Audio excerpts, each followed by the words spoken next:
Muito bem, bom dia a todos, bom dia aos que nos acompanham. Já somos, muito provavelmente, mais de 150 ouvintes nesta manhã de diversas partes do Brasil.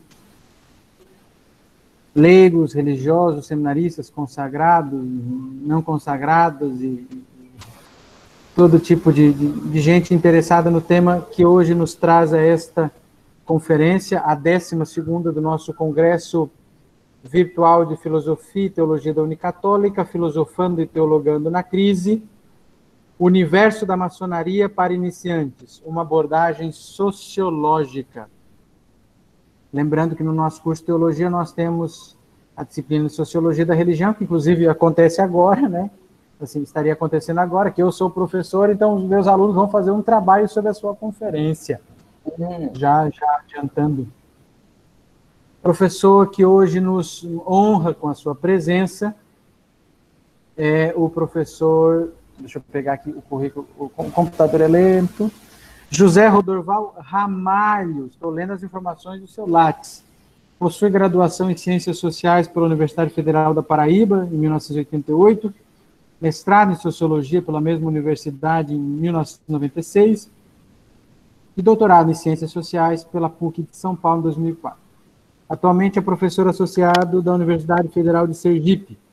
Tem experiência na área de Sociologia, atuando principalmente nos seguintes temas: cidadania, maçonaria, religião, modernidade, doutrina social da Igreja Católica e ONGs. A sua vasta publicação, vamos dizer assim, as suas vastas publicações, compreendem os seguintes livros. Eu vou ler só vários livros de Sociologia, publicados pela editora da Universidade Federal de Sergipe, Sociologia 1, Sociologia, volume 1, volume 2, e o livro, lá em 2008, que foi fruto da sua tese de doutorado, Nove Sede Antique, Tradição e Modernidade na Maçonaria Brasileira. Eu acabei de colocar o PDF ali no chat, tá? Tese completa do professor e ainda com 3 artigos novos, que ele me disse. Depois o professor vai poder falar, dar mais indicações. A editora FI disponibilizou o PDF. Sociologia para o Ensino Médio, editora também da Universidade de Campina Grande. Ensaios dissonantes, Cultura e Política na República do Colarinho Vermelho. E, por último, Doutrina Social da Igreja e Modernidade, pela fonte editorial Terceira Via, 2016. O professor José Ramalho também vai participar de um e-book de Doutrina Social da Igreja que nós estamos organizando aqui, que a professora Marlene está protagonizando. Então, nessa manhã, o nosso tema é um tema quente, é um tema rico, e nós temos a honra de ter o professor José Rodorval Ramalho conosco, que eu já tive a honra de ter na minha banca de tese de doutorado, ainda que à distância, né? Quando o mundo virtual ainda era uma exceção. Os contatos virtuais eram uma exceção, ele estava lá na minha banca e foi uma presença muito rica e enobreceu muito aquele momento. Então, professor, seja bem-vindo. Nós temos, como eu disse, temos audiência também de fora, temos padres que são aqui da diocese, que estão em Roma nos acompanhando, temos o nosso bispo diocesano, Dom Ângelo Pignoli, os alunos da Unicatólica e de diversas instituições dos estados brasileiros. Bem-vindo. O protocolo é 45 minutos, entre 45 minutos e 1 hora de conferência. Quando chegar perto, ou agora são 9h21, então o senhor teria tempo limite até 10h20, assim, da conferência inicial, e depois 15 a 20 minutos para respostas das perguntas que eu vou fazendo pelo chat e vou lhe enviando numeradas pelo WhatsApp para ficar mais simples. Então, esse é o nosso tempo aproximado. Alguns estão dizendo que estão com dificuldade de acessar o link. Vamos fazer assim, ó, eu vou mandar o link da editora, já vou fazer isso, e ali vocês entram, vai estar baixar, tá bom? Aí vocês já podem ter acesso à tese do professor. Então, preste atenção, eu vou mandar o link da editora, vai aparecer a capa, tudo certinho, e vocês podem baixar como a editora disponibiliza ali. Tem baixar e tem comprar exemplar físico impresso, que é o que eu espero que você faça também, né? Professor, seja bem-vindo, desde já é uma alegria tê-lo conosco. Com o senhor a palavra. Bom dia, A honra e a alegria é minha, porque eu admiro demais o trabalho que você vem desenvolvendo, né? Tive a felicidade de conhecê-lo através do nosso amigo comum, Carlos Cel, e desde então eu acompanho, sempre que posso, as suas intervenções, seus escritos, a sua operatividade, e é realmente um luxo tê-lo numa instituição. Gostaria muito de estarmos mais próximos para conversarmos com mais frequência, sobretudo sobre doutrina social da Igreja, né, que é o que eu tenho trabalhado nesses últimos anos, e tenho encontrado também nos seus escritos uma excelente interlocução. E espero que depois dessa pandemia eu tenha até a oportunidade de fazer uma visitinha a vocês para certeza. conversarmos com mais vagar e Amém. conhecermos a famosa Unicatólica aí de Quixadá. Eu tenho certeza que está fazendo um bom trabalho. O convite para falar sobre maçonaria sempre me anima, porque um dos motivos pelos quais eu praticamente deixei os estudos sobre maçonaria, digamos assim, de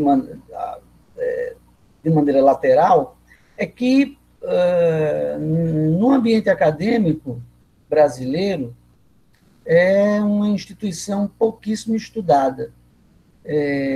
Os historiadores ainda pesquisam, sobretudo, a ação da maçonaria naquela passagem ali para a República, na Primeira República, a ação deles no processo de abolição da escravatura,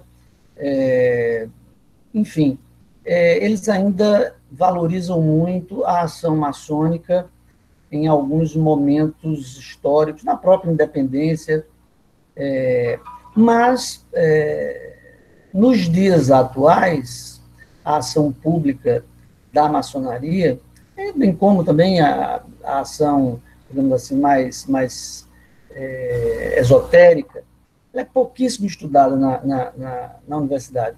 Eu tive muita dificuldade, e depois, né, por absoluta solidão nos congressos, nas publicações, eu resolvi migrar, né, para os estudos de doutrina social, que também não são tão valorizados, né?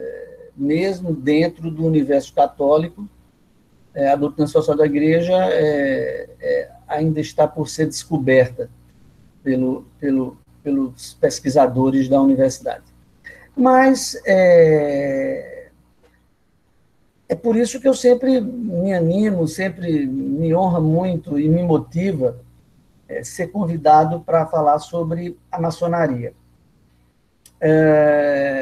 Eu vou propor, né, como questão fundamental desse nosso diálogo, a verificação de uma hipótese que é muito controversa, talvez por isso mesmo seja tão instigante,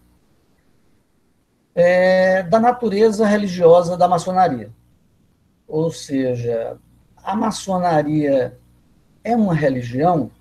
Essa é uma questão que vem sendo objeto de discussão e que, geralmente, nos coloca diante de questões muito sutis e muito controversas, não é? Para fazer para apresentar a minha hipótese, a resposta a essa questão, Eu vou rapidamente fazer uma apresentação geral da estrutura maçônica, né? E, em seguida, focar um pouco mais nessa questão da religiosidade maçônica. Antes disso, eu gostaria de fazer algumas preliminares, né? A primeira delas vai no sentido de recortar o universo maçônico em relação ao qual nós estamos falando. Porque a maçonaria, na verdade, guarda consigo, como todas os grupos iniciáticos, vários grupos dentro dela, né? vários segmentos, vários universos, né? Então, existem autores que, na verdade, se referem à maçonaria como maçonarias, né? Diante da quantidade de subgrupos que existem nesse universo que a gente chama de maçônico. No nosso caso aqui, nós estaremos tendo como referência empírica o Grande Oriente do Brasil, que é uma potência maçônica, que é um dos ramos da maçonaria internacional. E um dos ramos da maçonaria internacional em dois sentidos, né? Em primeiro lugar, porque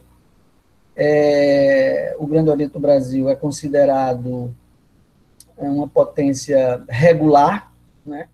Existem duas categorias nativas, como gostam de dizer os antropólogos, para separar um movimento maçônico, que a gente poderia chamar de mais tradicional, mais ortodoxo, mais tradicional, mais antigo, e vários outros ramos da maçonaria, que seriam, segundo esses maçons regulares, a maçonaria irregular. A gente poderia chamar também essa divisão entre regular e irregular de, digamos, ortodoxa e heterodoxa, né? Ou tradicional e mais contemporânea. Mas o fato é que o grande número de lojas, né, a grande rede maçônica, em termos quantitativos, é composta pelo que nós podemos chamar de lojas regulares, lojas mais ortodoxas, que tem como sede a loja-mãe da Inglaterra, né? Então, o que eu vou falar aqui está mais vinculado a esse universo, que a gente pode chamar de universo maçônico regular, né? Isso é uma primeira preliminar importante. Não que esse universo regular seja homogêneo, também não. Dentro desse universo regular, existem vários segmentos. Aqui no Brasil, por exemplo, existem 3 grandes potências, né, digamos, regulares, são 3 grandes confederações, digamos assim, maçônicas. A minha pesquisa e as minhas leituras geralmente se voltam mais para o universo do Grande Oriente do Brasil, que é o mais antigo, né? E podemos dizer o mais numeroso também, né? Em termos de loja. Até a última estatística que eu consultei, o GOB tinha um número maior de lojas. Só que há mais ou menos uns 10 anos, o ambiente do GOB está bastante agitado, porque por conta das disputas internas, e o Grande Oriente estadual de São Paulo abriu dissidência, enfim. Então, o universo maçônico é um universo sempre muito movimentado. Como eu falei, infelizmente, não somente a universidade, a academia no Brasil, e até mesmo os grandes órgãos de imprensa, acompanham mal né, acompanham de maneira muito insuficiente, desproporcional à importância da maçonaria no Brasil, tanto do ponto de vista quantitativo quanto do ponto de vista qualitativo. A segunda preliminar é uma, digamos assim, é uma preliminar de ordem mais metodológica. É que o universo maçônico, como todo o universo de instituições iniciáticas, grupos iniciáticos, ele é composto por duas faces, duas facetas, duas dimensões. Uma dimensão que é a dimensão esotérica e outra dimensão que é a dimensão exotérica, né? Então, o Grande Oriente do Brasil, na sua dimensão exotérica, é uma instituição privada, registrada nos cartórios, sem fins lucrativos, enfim, que paga impostos. Essa questão dos impostos depois a gente retoma, porque alguns segmentos da maçonaria já tiveram a iniciativa de não pagar impostos, reivindicando justamente o estatuto de religião. Enfim, a dimensão exotérica da maçonaria é essa que a gente conhece com mais transparência, né? Existem lojas, as lojas têm um endereço, existe um site, existe blog, existem obras filantrópicas, existem, enfim, existe uma legislação que a gente também pode acessar, existem, enfim, uma vasta composição de elementos que são mostrados, que podem ser mostrados. Mas a maçonaria é também um grupo iniciático e, consequentemente, esotérico. Essa dimensão esotérica da maçonaria só tem acesso os iniciados, né? Embora, claro que em tempos de internet, até antes, mas hoje, sobretudo, né, existem dezenas de vídeos, de textos, de depoimentos, né, de quem passou pelos processos de iniciação e revelam o que acontece, revelam, né, os gestos iniciáticos, os ritos, enfim. Mas essa dimensão esotérica também, mesmo assim, como existem vários tipos e vários graus de iniciação na maçonaria, nós vamos tratar aqui, tratando do GOB, do Grande Oriente do Brasil, do que a gente chama de maçonaria simbólica, né? Ou seja, aquela que envolve somente os 3 primeiros graus iniciáticos, né? O grau, são 3 graus iniciáticos. Primeiro, segundo, terceiro grau. Alguns ritos, né? Em alguns ritos, nós vamos encontrar até o 33º grau, né? O rito mais comum no Brasil é o rito escocês, antigo e aceito, né? Onde o sujeito passa por 33 iniciações, né? Mas são vários ritos, cada um com a quantidade de iniciação.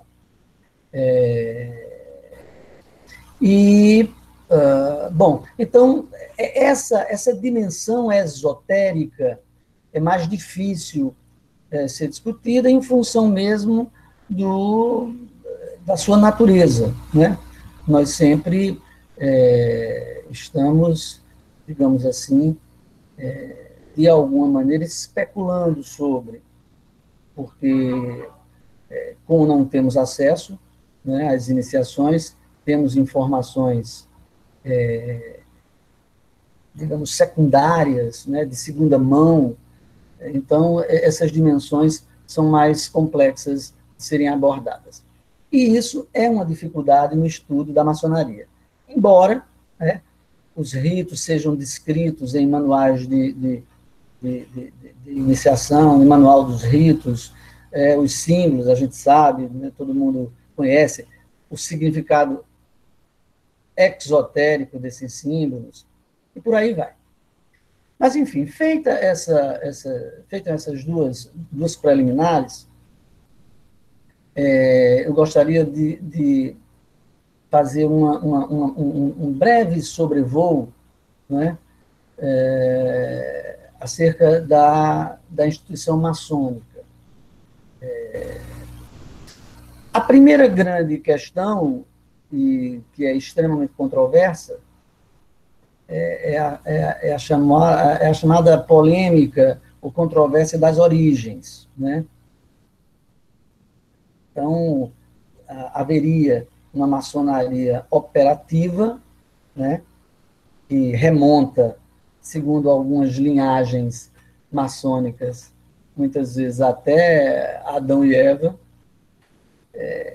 e existe uma linhagem que é um momento ou uma dimensão que se chama de especulativa.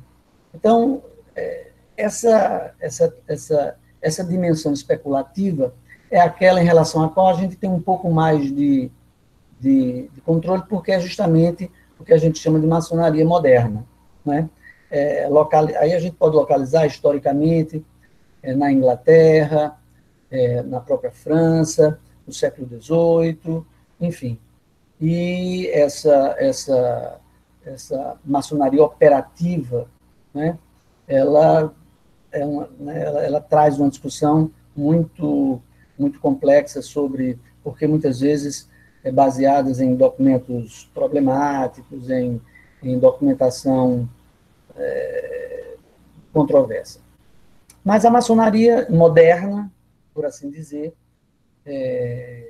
ela se origina justamente no século XVIII. Alguns autores indicam que a maçonaria faz parte, é um dos capítulos do processo de modernização, né?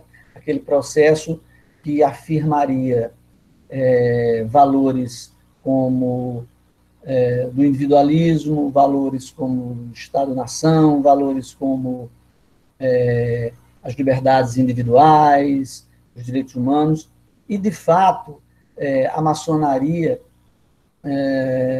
ela apresenta, né, no seu discurso, na sua legislação, na sua ação pública, essas características modernas, né? Não é à toa que aqui no Brasil, onde a maçonaria também chegou ali no final do século XVIII, passagem do século XIX, os grandes atores, né, tanto do processo de independência, como, não somente aqui no Brasil, também na própria América Latina, mas também do processo de abolição da escravidão, da instituição da República, os maçons tiveram uma importância muito grande nesse período. E isso denota digamos assim, uma face moderna da maçonaria. Entretanto, como diz o próprio lema do Grande Oriente do Brasil, Novi sed antiqui, ela é nova, porém antiga, não é? Ou antiga, porém nova. Ela traz consigo também elementos tradicionais, né? E entre esses elementos tradicionais, justamente aqueles aos quais nós vamos nos referir ao longo desse nosso diálogo, porque são aqueles relativos justamente a essa dimensão mais esotérica, né, e religiosa da maçonaria. Bem, a estrutura da maçonaria é impressionante. Quando eu falei no começo que o GOB era uma potência maçônica, geralmente as potências, né, as potências nacionais são uma invenção moderna, né? São países, são estados-nação. Mas a maçonaria tem também essa configuração de um Estado-nação, né? A maçonaria, o GOB, ele tem um poder legislativo, um poder judiciário, um poder legislativo, um poder executivo, judiciário e legislativo. Ele tem essa divisão de poderes. Ele tem legislação penal, ele tem Tribunal de Contas, ele tem eleições, enfim, a estrutura do GOB, ele tem o que seriam os ministérios, as secretarias, os ministérios da cultura, da ritualística, enfim, isso vocês vão ver com mais detalhe, se tiverem oportunidade de consultar o livro. Então, a estrutura é de uma potência nacional, né? Com 3 poderes, enfim, com toda a legislação, inclusive uma Constituição, né? Inclusive uma Constituição. E aí é que nós entramos num segundo aspecto a ser abordado nesse panorama. A legislação maçônica, ela tem uma legislação tradicional, né? Entre elas a famosa Constituição de Anderson, que estabelece parâmetros gerais para essa linhagem que nós estamos chamando de mais ortodoxa, ou que os maçons chamam de regular. Alguns parâmetros, e cada potência nacional tem também a sua Constituição, né? Nessa Constituição, não somente existe essa dimensão da lei e das regras antigas, como também das regras modernas.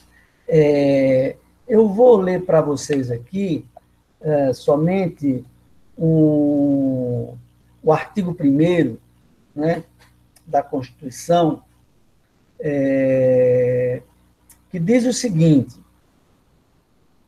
a maçonaria é uma instituição essencialmente iniciática, filosófica, filantrópica, progressista e evolucionista. Proclama a prevalência do espírito sobre a matéria. Pugna pelo aperfeiçoamento moral, intelectual e social da humanidade, por meio do cumprimento inflexível do dever, da prática desinteressada da beneficência e da investigação constante da verdade. Seus fins supremos são liberdade, igualdade e fraternidade. Vocês podem ver que só esse artigo 1º possibilitaria uma discussão profunda sobre essas dimensões, que aqui já toca na dimensão esotérica, embora realce mais a dimensão exotérica, né? O artigo 2º diz: são postulados universais da instituição maçônica, regulares, né? Primeiro, a existência de um princípio criador, o grande arquiteto do universo. O sigilo, o simbolismo da maçonaria operativa, a divisão da maçonaria simbólica em 3 graus, a lenda do 3º grau e sua incorporação aos rituais, a exclusiva iniciação de homens, a proibição de discussão ou controvérsia sobre matéria político-partidária, religiosa ou racial, dentro dos templos ou fora deles, em seu nome. Então, aqui, só para concluir aqui, são 9 princípios. A manutenção das 3 grandes luzes da maçonaria, o livro da lei, o esquadro e o compasso, sempre à vista em todas as sessões das lojas e corpos, e o uso do avental. Bom, nesses postulados aqui, existem alguns que são extremamente importantes para a nossa discussão. Não é? Por exemplo, a existência de um princípio criador, o sigilo, a iniciação, o simbolismo da maçonaria operativa, o mito de origem, a lenda de Irã, a lenda do terceiro grau. Então, só nesses dois artigos, os dois primeiros artigos da Constituição do GOB, já é possível discutir não somente essa ambiguidade maçônica ou ambivalência maçônica, que tem um pé na modernidade e outro pé na tradição, como discutir várias outras questões de ordem, tanto as afinidades da maçonaria com o pensamento moderno, porque eles colocam, como vocês ouviram, o supremo objetivo como liberdade, igualdade e fraternidade, ou seja, lema da Revolução Francesa, da Revolução Moderna Francesa, da Revolução Burguesa Francesa, o que os coloca em determinado universo, cosmovisão do que seria a modernidade, como espaço para alcançar a realização desses três princípios, né? O que, por consequência, já os coloca numa dimensão também utópica, né, do pensamento. Por outro lado, eles também, como vocês ouviram, defendem, né, a ampla liberdade, eles defendem os princípios do individualismo, mas também só iniciam homens, o que já exclui desse princípio individualista essencialmente universalista a metade da população, que é composta por mulheres. Então,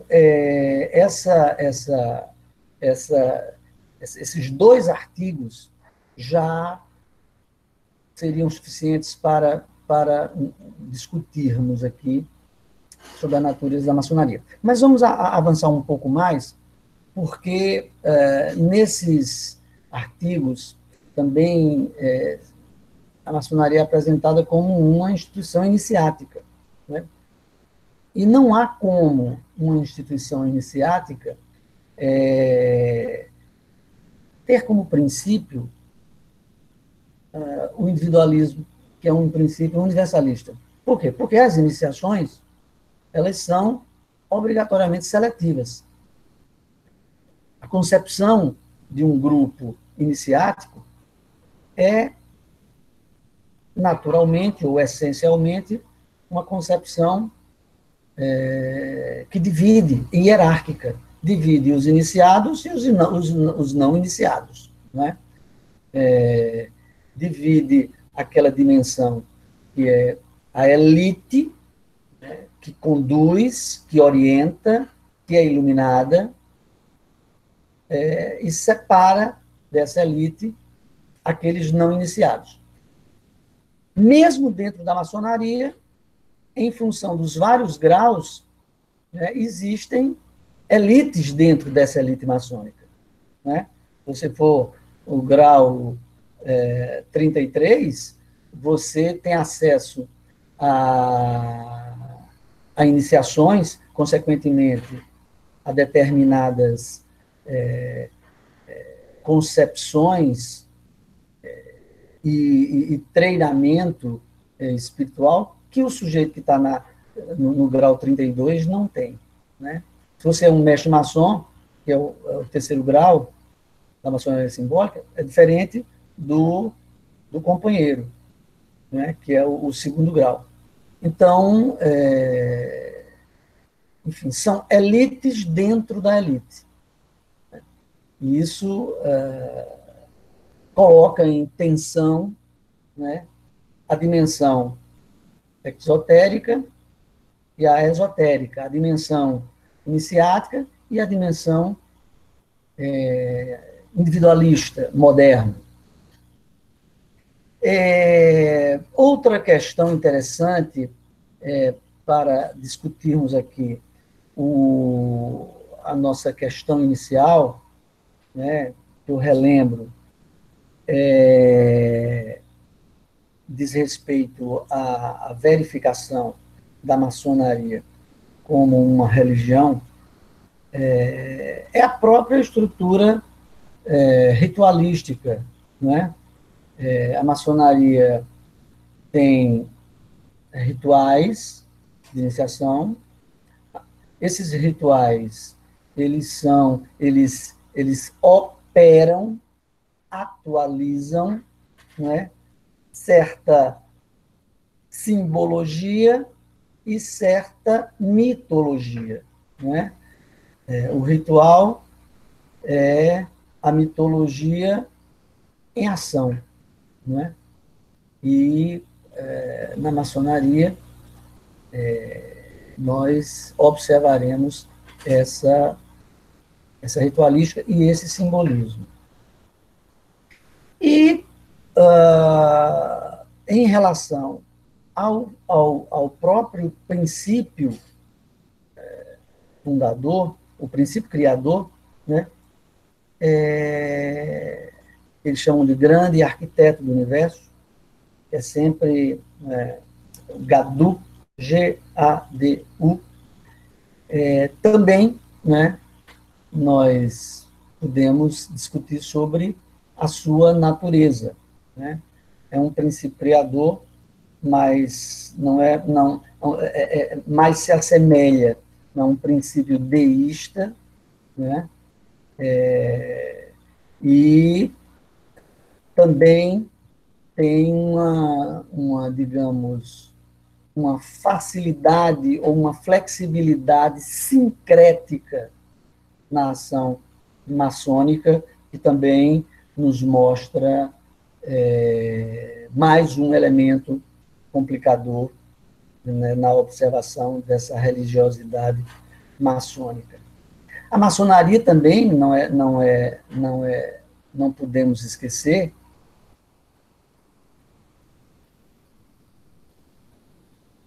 ela também tem templos, né? Ela tem também seus espaços sagrados, não é? E que são as lojas, né? Embora o conceito de loja não se restrinja a um espaço físico, porque em situações extraordinárias eles podem realizar a ritualística num local improvisado. Por exemplo, os maçons, ao longo da sua história, tanto perseguiram quanto foram perseguidos. E em situação de perseguição, muitas lojas, muitos maçons adaptaram o espaço para a realização ritualística. Mas, em geral, essas lojas são, nas grandes cidades brasileiras, né, todas elas têm lojas maçônicas, né? Hoje, nós temos, pelo menos os últimos números que eu verifiquei, só essa maçonaria que a gente está chamando aqui de regular, tem mais de 6.000 lojas no Brasil. 6.000 lojas, digamos que em cada loja tem em torno aí de 30, 40 pessoas, em média. Então, seriam aí entre 200 e 250 mil pessoas iniciadas somente nesse ramo mais ortodoxo, nesse ramo mais tradicional, nesse ramo autodenominado regular, né? Se nós considerarmos que são pessoas, digamos, de classe média, né, profissionais liberais de classe média, aí entre as classes B, né, e A, é um conjunto de atores, né, públicos muito importantes, né? Muito importantes. Sim, mas voltando à questão, então, a maçonaria ela tem essa configuração geral, não é? Essa configuração geral de uma potência, né? Ela tem esse lado exotérico, ela tem sede, como eu falei, ela tem estatuto registrado em cartório, ela paga imposto, ela tem endereço, tem os templos, enfim, tem ações filantrópicas também, muitas ações filantrópicas. Essa é um dos postulados mais caros à maçonaria, e filantropia das mais variadas naturezas. E tem também a sua dimensão esotérica, né, composta por esse mundo mais iniciático, né, de ritos, símbolos, mitos, e de interditos, né, de proibições, né, de exclusões, como toda sociedade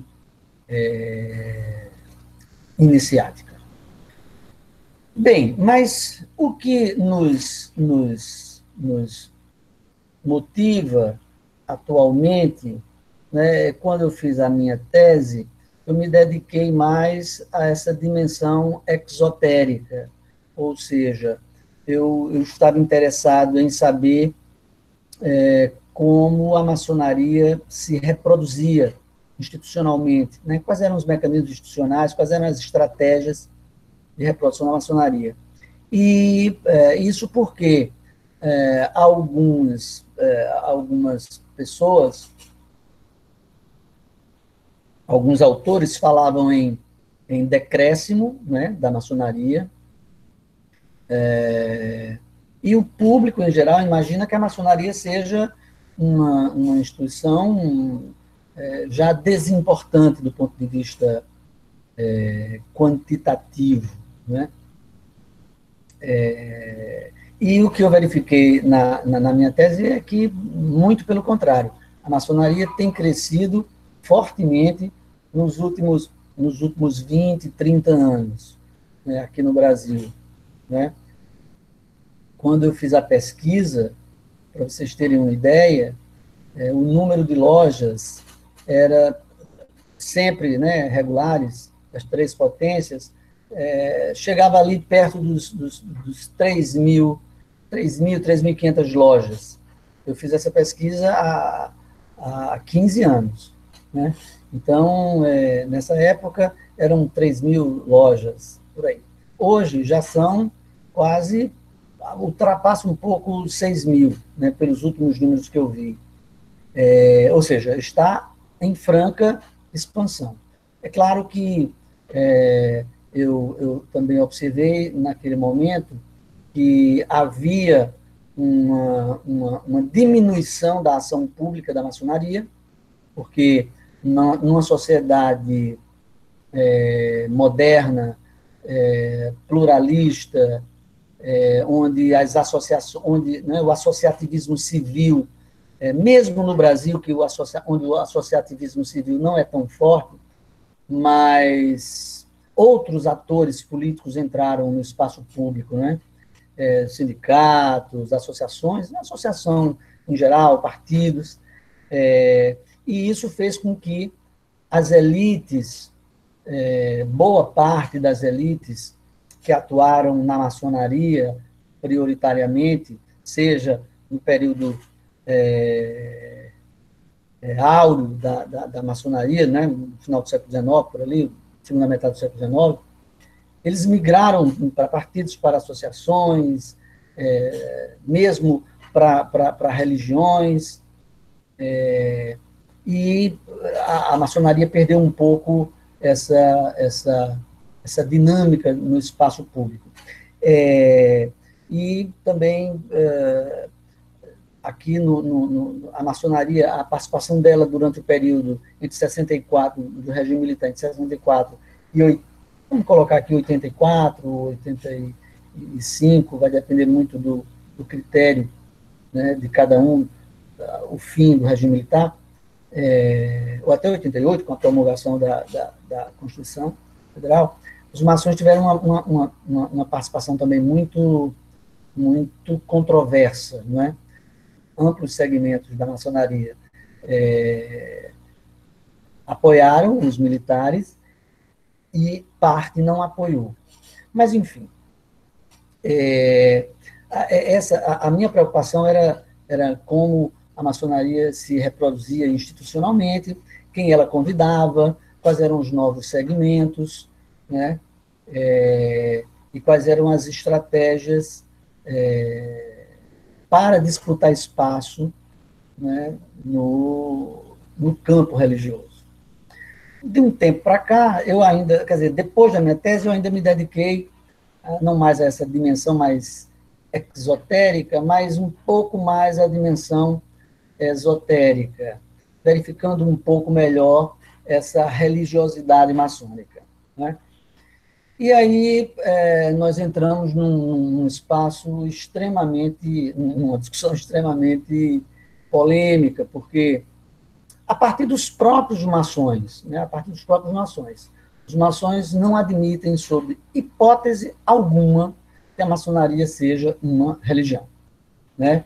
Eles dizem que a maçonaria é uma sociedade, mais ou menos repetem o que diz ali naquele artigo 1º. É uma sociedade filosófica, filantrópica, esotérica, né? E que não concorre com as religiões. Qualquer religião pode, né, qualquer religioso de qualquer religião pode se iniciar na maçonaria, e que eles não aceitam, sob hipótese nenhuma, essa designação. Bem, mas como manda os bons manuais de pesquisa sociológica, o que o nativo afirma não obrigatoriamente coincide com a forma social da qual ele participa, né? E esse é um discurso que ele utiliza para se localizar entre os demais grupos e para também expressar a sua identidade. Só que aí nós já estamos diante de uma primeira questão, né? Quando um maçom diz que a maçonaria não é uma religião, consequentemente ele não é um fiel de uma religião, ele está se portando de maneira exotérica, estrategicamente, ou ele está dizendo tudo o que pode ser dito, trazendo consigo essa carga esotérica da instituição, né? Aí é uma primeira questão. Eu imagino que quando um maçom, né, a minha hipótese, pelo menos, para essa reação dos maçons acerca desse discurso, em primeiro lugar, uma estratégia de afirmar uma identidade exotérica, e uma maneira de minimizar a sua natureza esotérica, né? E a primeira motivação para isso poderia ser não somente a estratégia de facilitar a cooptação, né? Facilitar o engajamento e a conversão, né? Já que qualquer religioso e qualquer religião pode entrar na maçonaria. Então, isso é uma estratégia que pode funcionar como forma de atração de novos fiéis. E tem sempre também a hipótese de que o maçom, o iniciado, não tenha muita consciência de onde está, né? Muita consciência de onde está, né? Os processos iniciáticos não são homogêneos. Da mesma maneira que existem católicos, por exemplo, que pelos comportamentos, parecem não entender o que é o catolicismo, às vezes até pelo próprio discurso. Existem também maçons que podem não compreender onde estão, né? Para mim, o máximo do paradoxo, em termos de apresentação como católicos, são as católicas pelo direito de escolher, né? Que é um grupo abortista. E o aborto, para o catolicismo, para o cristianismo, em geral, foi justamente o cristianismo que acabou com o infanticídio. E vocês, mais do que eu, sabem, vocês católicos, no caso, que a pessoa humana, para os católicos, eu diria para os cristãos, mas fiquemos aqui no catolicismo, não é meio nunca, né? É um fim em si mesmo. Então, tem um valor que é superior a qualquer manobra de meios, tática, né? Então, da mesma maneira que os católicos muitas vezes não entendem o que são, onde estão, não entendem direito a sua religião, a trajetória da sua religião, nem conseguem sequer defendê-la publicamente, muitas vezes, por limitações, seja, né, limitações, digamos aqui, catequéticas. Os maçons também, pode acontecer isso com ele, pode acontecer de um maçom estar ali sem saber exatamente do que se trata e passar pelo processo de iniciação sem entender exatamente onde está, né? E aí, podemos entrar numa segunda dimensão que me interessa nessa discussão sobre a religiosidade maçônica, que é a iniciação maçônica. Ora, o que é que os autores que trabalham com sociedades iniciáticas, vocês devem lembrar do mais famoso deles, que é o Mircea Eliade, quando ele fala de processos iniciáticos. Um processo iniciático, simplificando, é a refundação ontológica do indivíduo, né? O processo iniciático rompe com o passado. Um processo iniciático bem-sucedido, digamos assim, ele deixa para trás um velho indivíduo e, com as luzes da iniciação, ele o refunda ontologicamente. Então, algumas vezes, as pessoas até valorizam muito, por curiosidade, o que é que acontece numa iniciação maçônica, se a pessoa realmente crava um punhal numa hóstia, ou se tem um bode lá, ou se a pessoa corta a mão do outro, ou se a pessoa... Enfim, tem uma série de dimensões, digamos assim, mais fantásticas, né, que são mais imageticamente, né, provocam mais a nossa subjetividade, mas a questão mais importante no processo de iniciação é justamente essa refundação ontológica, né? Então, se um maçom passa por esse processo, ou qualquer outro membro de uma religião, e não entende direito, não houve exatamente essa refundação ontológica, mas por princípio, sim. Então, há uma refundação ontológica nesse processo iniciático. O próprio espaço dedicado à iniciação, não é? O templo maçônico, eu não sei se vocês já tiveram a oportunidade de entrar num templo maçônico, eu vou né, adiantar um pouquinho aqui. Mas o templo maçônico é um templo, como diz também o grande Eliade, é o imago mundi. como todo templo religioso, né?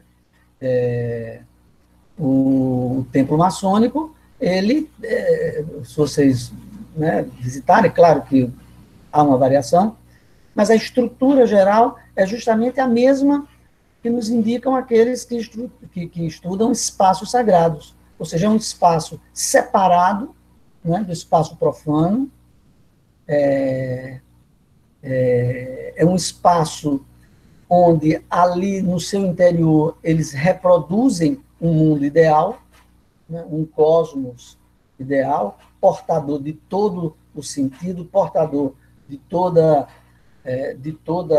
a ordem, né, no qual se representa ritualisticamente a fundação do mundo, os pais fundadores, né, os mitos de fundação, né, os mitos, os ritos de iniciação, né, os valores mais importantes, através de uma simbologia específica, porque o símbolo, nós sabemos, é o meio, né, mais eficaz, mais utilizado para os processos iniciáticos. E tudo isso compõe o que nós poderíamos chamar de universo religioso. Porque, veja, se nós juntarmos um pouquinho Durkheim com Eliade, nós diremos que uma religião é um conjunto de ritos, de mitos e de símbolos praticados por um conjunto de fiéis que separam o mundo entre sagrado e profano. Então, é claro que isso não é a única definição de religião, né? Porque cada autor praticamente tem uma definição de religião, e é claro também que essa minha definição facilita a minha hipótese, né? Mas eu entendo que essa definição ela é bastante interessante como ponto de partida. Claro, como todo conceito, não abarca totalmente a realidade, né? É uma redução da realidade, sem dúvida nenhuma. Não vamos aqui reproduzir os vícios positivistas, né, também, mas não vamos também aqui cair nas tentações relativistas, segundo as quais não existiria nenhuma base na realidade, uma base concreta, uma base real, são somente discursos e que esses discursos são discursos que têm uma verdade relativa a cada um. Eu prefiro propor, não fugir da discussão, seja pela via do relativismo, nem dogmatizar a discussão pela via do positivismo. Eu posso estar errado, claro, mas eu prefiro propor essa definição, ou essa definição, digamos assim, minimalista de religião, né? Repito, como um conjunto de ritos, mitos e símbolos praticados por uma comunidade de fiéis que separa o mundo entre sagrado e profano. Então, se nós observarmos, a maçonaria, ela, em primeiro lugar, né, não é à toa que os próprios maçons nos chamam de profanos, né? Quem não é da maçonaria é profano. Por conseguinte, eles são os sagrados, né? Mas isso também se manifesta na própria existência dos templos. Um templo é um espaço sagrado. O entorno do templo é um espaço profano, né? Eles têm, inclusive, também uma língua litúrgica, né? Uma linguagem litúrgica. Eles têm rituais, né? Onde eles atualizam, né? O mito, a lenda do terceiro grau, né? E outras lendas. E fazem isso por intermédio de uma linguagem simbólica. Então, e são uma comunidade de fiéis, afinal de contas, quem não é dessa comunidade de fiéis não pode participar das sessões rituais, né? Existem o que eles chamam de sessões brancas, abertas para o público em geral, abertas para as cunhadas, né, as cunhadas, eles chamam as esposas de cunhadas, por quê? Porque eles se consideram irmãos, né? Eles se consideram irmãos. Ou seja, da mesma maneira, por exemplo, que os cristãos se consideram irmãos. Então, digamos assim, essa fenomenologia, né, da dimensão religiosa maçônica, né, ela permite, né, a formulação dessa hipótese. E, por fim, e também o mais importante disso, faz parte, na verdade, né, do universo, de qualquer universo religioso, a existência de uma divindade, né, de uma transcendência. Né? O sagrado aqui, no caso, quem assume, né, o sagrado aqui é o grande arquiteto do universo. Né? Que, embora não seja uma divindade que atue no mundo, né, ou seja, é muito diferente do cristianismo, mas é uma divindade criadora de um mundo. E é um princípio criador. Né? Ainda que exista, não é? São muitas questões, ainda que exista um certo paradoxo entre criador e arquiteto. Não é? Embora exista o elemento pedreiros, porque maçons originalmente são pedreiros, né? Construíam templos. Mas, em todo caso, é legítimo e razoável pensar o grande arquiteto do universo como uma divindade. Né? Se é uma divindade deísta, se é uma divindade, digamos, que convive com outras divindades, é uma discussão que a gente pode desenvolver. Mas, em função desses elementos, né, eu acredito que a maçonaria possa ser encarada como uma religião, e é justamente por isso, para encerrar, que eu estou entre aqueles que não veem compatibilidade entre compatibilidade entre ser cristão e ser maçom. Né? O cristão, que é ao mesmo tempo maçom, ele ou não entendeu direito a maçonaria, ou não entendeu direito o cristianismo, ou não entendeu direito os dois. Porque no processo iniciático, um dos seus elementos principais é justamente os rituais de fidelidade. Né? Os rituais de fidelidade, em última instância. E, sem dúvida nenhuma, um ritual iniciático, seja ele qual for, ele lhe coloca de frente com a verdade, com uma verdade daquele grupo, com as verdades daquele grupo. E a questão, entre muitas outras, é se você considera Jesus Cristo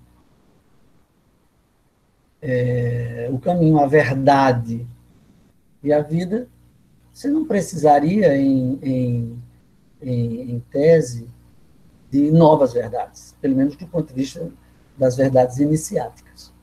Então, agora, é claro que alguns autores também acreditam que essa minha leitura seria uma leitura, digamos, muito oficialista, né? Que nega a possibilidade de sincretismos, né? E alguns acreditam que a maçonaria seria uma religião sincrética, né? E porque, de fato, você encontra na simbologia, na ritualística, na linguagem, né, elementos judaicos, elementos cristãos. Né? Então, mas eu estou entre aqueles que e não somente acreditam que a maçonaria é uma religião, como a maçonaria, como o exercício, né, da fidelidade cristã, a partir da sua lógica interna, impede essa, digamos, dupla militância. O que não significa, claro, que não existam milhares de cristãos na maçonaria com outra percepção, né? Para eles, a maçonaria pode ser um clube filantrópico, um clube de amigos, de estudos, até mesmo uma maneira, né, de se incluir numa das associações de elite para ter acesso, né, a uma rede de relações de poder. Mas, enfim, mas nada disso me convence de que essa pessoa, do ponto de vista religioso, sendo cristão, está com uma leitura do cristianismo, uma vivência do cristianismo bastante problemática, né, que vai contra a própria lógica. Porque a maçonaria pode ser sincrética nesse sentido, pode ser plurirreligiosa, né? O catolicismo não. Né? O catolicismo não. O catolicismo caminha por outros... As suas fronteiras são mais bem delimitadas, não é verdade? Mas, enfim, desculpem porque eu me estendi demais. É que quando... Né, a maçonaria, segundo algumas pessoas, tem uma imagem interessante, uma metáfora interessante da maçonaria, que é da pérola barroca. Né? A pérola barroca é uma pérola cheia de sutileza, cheia de sombras, cheia de iluminações. Cada lugar, quando você gira, ela apresenta características diferentes, um ângulo diferente. E a maçonaria, de fato, é uma temática muito interessante, e eu espero que tenham colaborado minimamente para que vocês, pelo menos, se estimulem, né, para quem ainda não conhece, né, esses traços gerais da maçonaria, né, talvez no livro vocês têm também lá uma bibliografia, talvez compreendam um pouco melhor essas minhas mal traçadas linhas. Muito obrigado, e vamos agora para a nova fase, né? Professor Rodorval, nós temos uma lista de perguntas maravilhosa, enorme, está lá no seu WhatsApp. Hoje, de todas as conferências, nós batemos um recorde de perguntas. Eu nem tinha aberto as perguntas ainda, elas já estavam surgindo. São 11 questões, se eu quiser dar uma olhadinha enquanto eu faço os avisos aqui. O senhor pode dar uma lida geral. O Alisson, que se já quiser te manifestar, o Alisson é o presidente do Centro Acadêmico da Teologia e está fazendo a conferência, vamos dizer assim, fazendo a análise das presenças. O Alisson, você está agora nesse momento aí, Geraldo fala no final, mas o professor tem tempo para dar uma lida nas perguntas que estão no WhatsApp dele.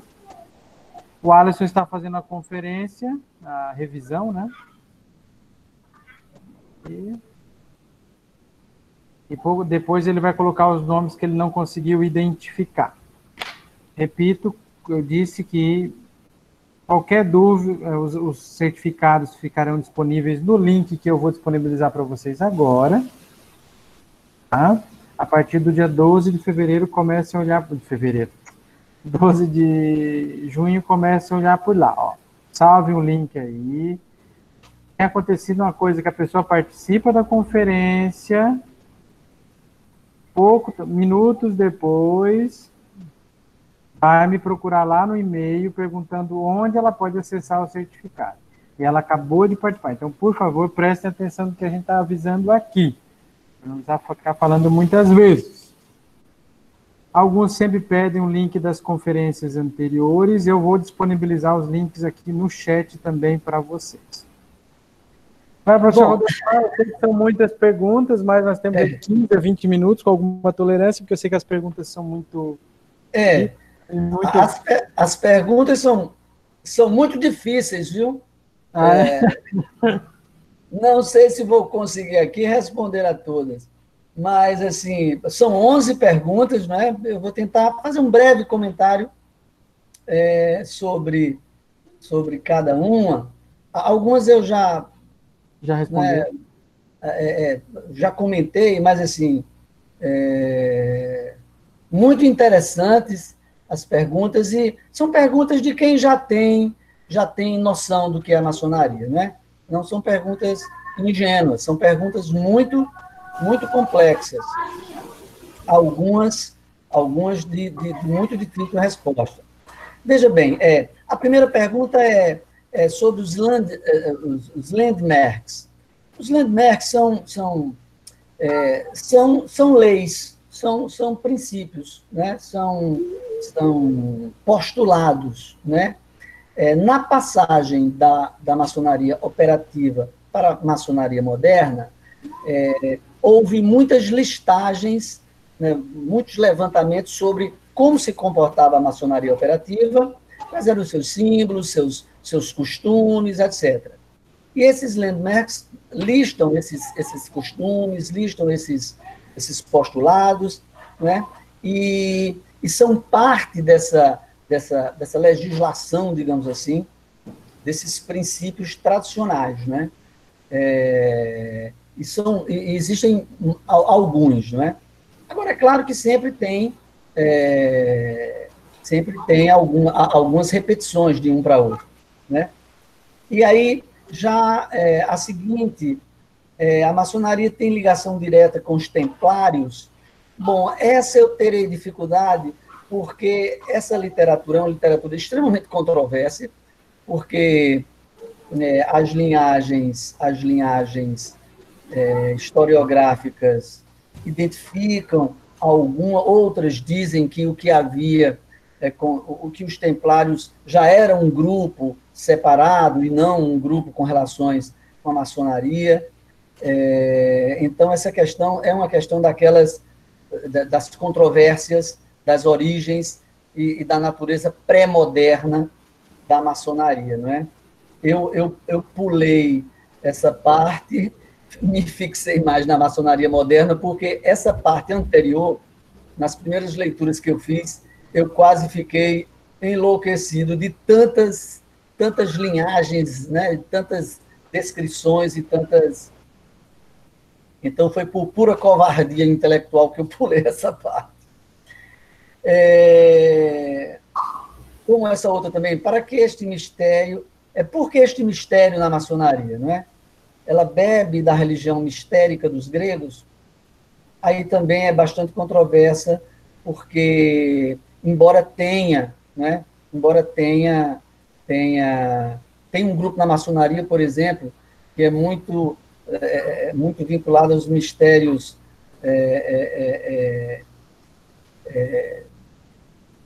né, egípcios, enfim, é muito complicada essa questão. Agora, a pergunta, para que este mistério? Veja, a palavra, na verdade, aqui, o que a gente poderia dizer é que toda religião, ou todo grupo iniciático, propõe a revelação da verdade por meios iniciáticos. Ao final dessa iniciação, você terá a verdade daquele grupo, que revela a verdade sobre o mundo, a verdade sobre as pessoas. Então, esse mistério é um mistério reservado para aquela pequena elite iniciada, não é? O cristianismo, por exemplo, rompeu totalmente com essa ideia de que a verdade seria acessível somente para um grupo de elite.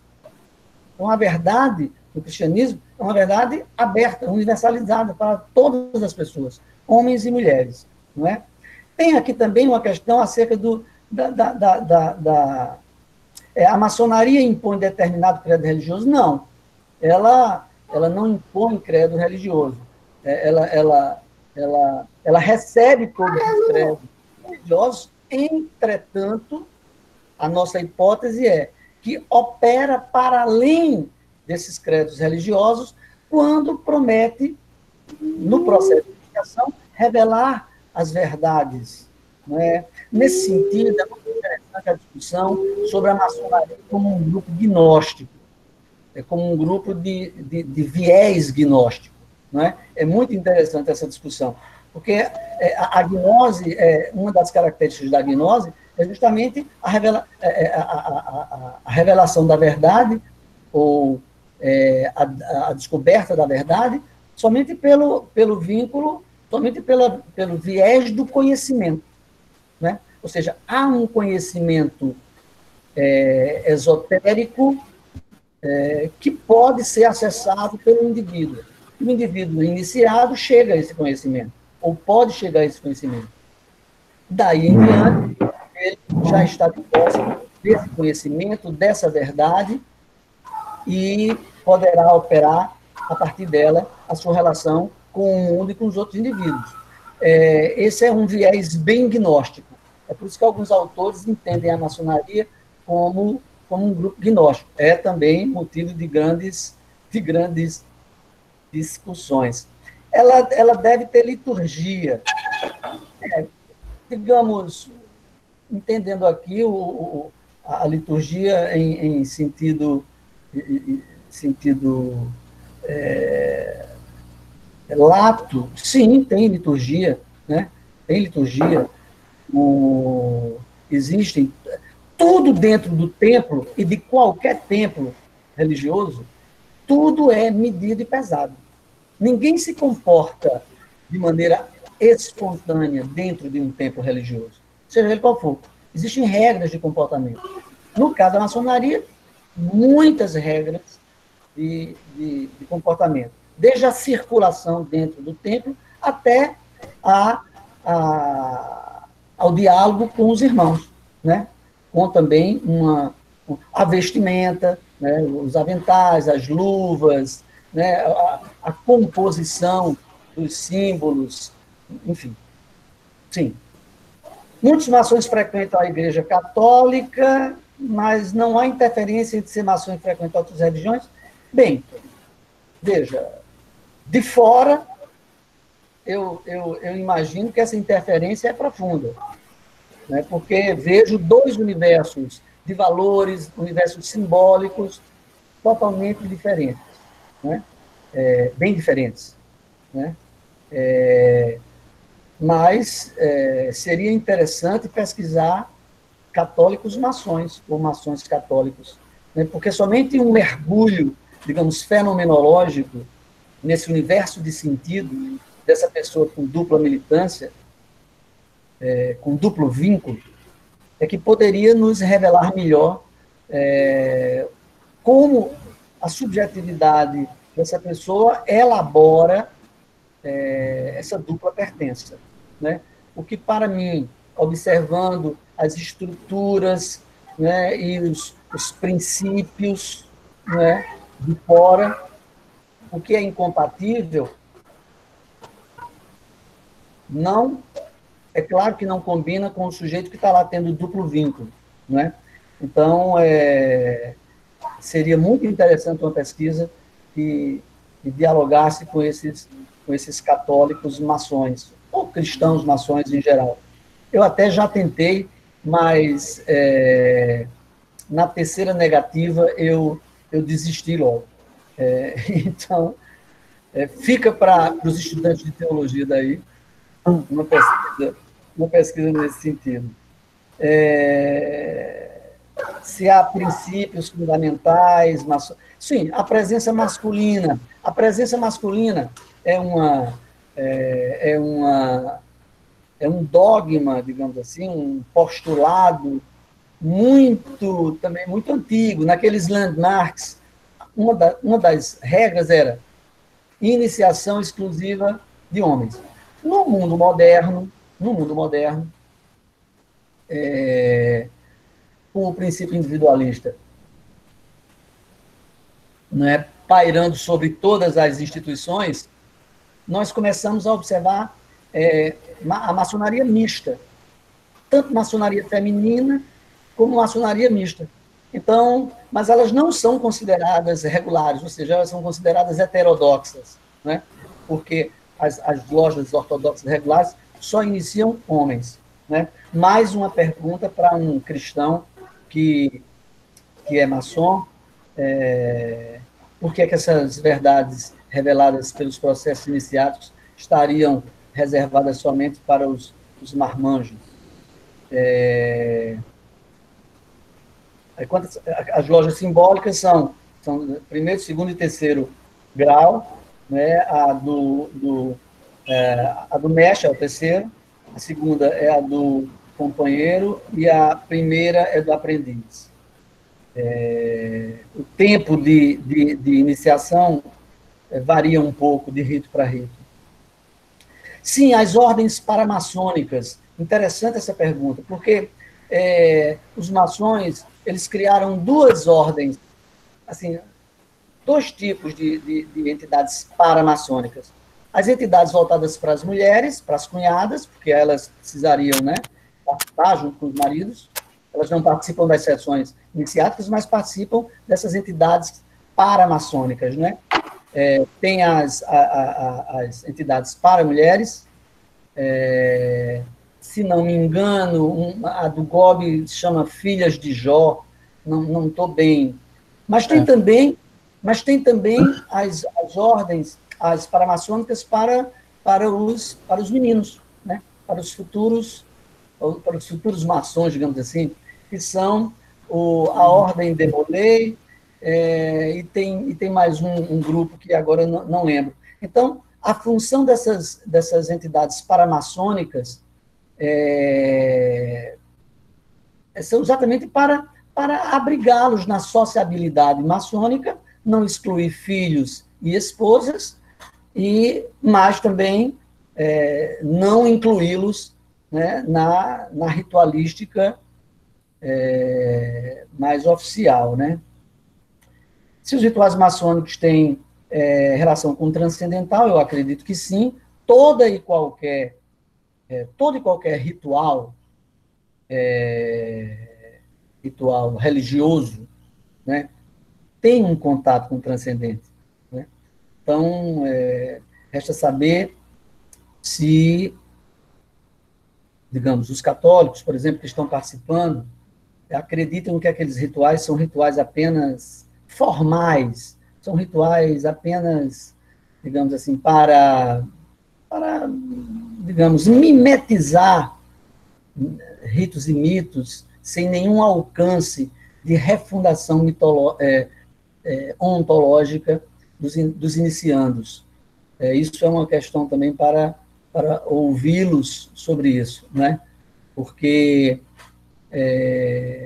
a interpretação geral sobre a ritualística iniciática não vai por esse caminho. Ela vai pelo caminho da refundação ontológica mesmo, né? Se ela não é religião, como entendeu o grande arquiteto? Pois como eu entendo como religião, eu entendo que o grande arquiteto é uma divindade maçônica. Sobre essas questões atribuídas fantásticas, que alguns mitos sobre ela ser conspiratória, como a maçonaria se porta... nas batalhas da maçonaria, ao longo dos séculos, para se firmar no espaço público, sobretudo nas batalhas contra os católicos, houve muito dedo no olho e chute na canela, né? Um desses dedos no olho e chute na canela dizia que os maçons conspiravam contra os governos, contra a própria religião, contra o próprio cristianismo. Muito se dizia de um bode, né, que a iniciação era uma iniciação diabólica, enfim. Então, de parte a parte, né, pelo menos entre o catolicismo e a maçonaria, houve muita disputa, né? Os maçons também perseguiram muito a Igreja Católica quando eles tiveram acesso a poder em determinados episódios históricos na própria Revolução Francesa. E mais perto aqui de nós, no México, na Grande Guerra Cristeira, né, que foi uma reação católica à ação de liberais e maçons, eles também perseguiram que mataram fortemente, né? Então, nessa guerra, né, se produziu uma literatura muito grande acerca, um acerca do outro, não é? Então, essa... Mas são ideias, assim... na verdade, eu diria que a maçonaria, como toda religião, disputa espaço no campo religioso. Como é uma religião iniciática, ela não é, digamos assim, proselitista no sentido mais amplo. Ela não convida todas as pessoas. Ela vai selecionando uma certa elite para fazer parte dela. E com essa elite, e a ideia, o objetivo é aparelhar essa elite, né, dos melhores elementos possíveis, seja do ponto de vista religioso, seja do ponto de vista filosófico, para participar do que também eles chamam de reestruturação do mundo, né? Atingirmos um mundo de igualdade, liberdade e fraternidade. Uma utopia, né, na Terra. Outra questão também para ser discutida, se há possibilidades de paraíso na Terra, se a nossa salvação estaria aqui neste mundo. Mas, enfim, são muitas questões, eu agradeço muito as perguntas, infelizmente, eu não tenho condição de responder a todas, né? Conheço um pouco mais algumas, menos outras, mas perguntas muito bem colocadas e eu espero que esse diálogo, né, tenha instigado ou indicado alguns caminhos que podem ser trilhados, né, no conhecimento mais detalhado desse universo super interessante que é o universo maçônico. Muito obrigado. Professor, muito obrigado pela sua conferência, pela sua contribuição, que muito enriqueceu o nosso congresso virtual. Obrigado pelo seu sim, tenho certeza que todos saímos muito enriquecidos deste momento. Eu remeto vocês mais uma vez ao livro do professor, que está ali disponível em PDF. Aqueles que gostam de ter o material impresso, entrem em contato com a editora ali para comprar a versão impressa, que é sempre melhor para ler, anotar, sublinhar. Ali vocês vão ter uma versão atualizada da tese, com pesquisas mais atuais também. Então, professor Rodorval, mais uma vez, fica aqui a minha provocação a colaborarmos mais intensamente. Agora teremos o e-book aí sobre doutrina social da igreja. Ano passado nós já tínhamos, ano passado, eu acho que em 2018, já tínhamos conversado sobre o encontro, né? Sim. Não sei se era na Bahia, mas espero que depois dessa pandemia a gente possa voltar a esse tema desses encontros, juntar gente que gosta do tema da doutrina social da igreja, religião, igreja, modernidade, que são temas comuns que nós trabalhamos, né? E é isso. Obrigado. E se o senhor quiser agora também pode só se despedir, e eu continuo aqui com eles para dar alguns avisos mais práticos, né? Não, só agradecer a honra do convite, saudar a todos e ficar aqui com a minha expectativa de continuarmos esse diálogo, se Deus quiser, mais adiante, quem sabe, ao vivo. Com toda certeza. Ao vivo nós estamos, presencialmente. Com toda certeza, professor. Um grande abraço, tudo de bom. Obrigado. Fique bem.